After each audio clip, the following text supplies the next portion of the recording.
Greetings, friends. My name is Latandra Shogalola, and I'm a public education specialist with the Fort Worth Public Library. And today's book recommendation is themed Black Girl Magic to pay homage to Juneteenth. The book I have for you today is called On the Come Up by the African-American author Angie Thomas. And if you recognize that name, then it's possibly because you've read her other book, The Hate That You Give, which was actually on the New York Times bestseller list for over 100 weeks. And if you missed the book, then you probably saw the movie. So with no further ado, let's get started. Okay, so between you and me, I have a confession. And my confession is that I do not like to necessarily read really long books. And even though I don't like to read long books, the 450 pages in this book flew by really fast because I couldn't put it down. The very first line of the book is, "I might have to kill somebody tonight." I was like, oh, okay, like what am I reading? But you soon discovered that she doesn't mean it how it sounds, and that what she really means is that she's going to kill somebody tonight in a rap battle. On the Come Up is about a 16-year-old black girl named Brianna who lives with her mom Jay and older, more perfect brother Trey.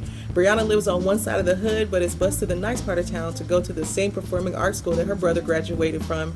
And Imani's father was an underground hip-hop hood celebrity in their community who was murdered by a rival gang when she was young. So with all that being said, Bree is fighting to be seen as an individual, and she's trying to get out of the shadows of her brother and her father.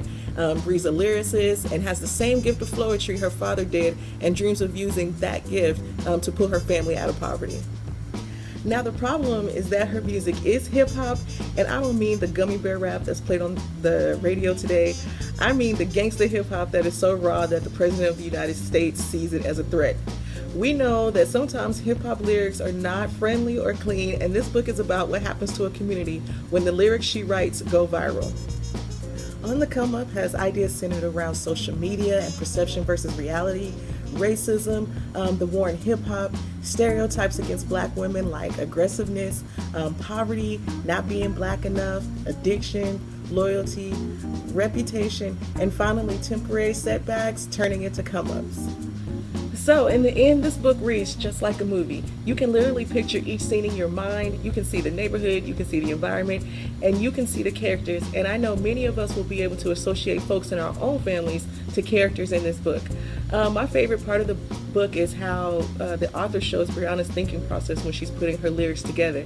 And I want to say so much more about the book, but I'm scared that it's going to spoil it for you. So again, this book is an easy read, and I highly recommend that you take some time and read On the Come Up by Angie Thomas.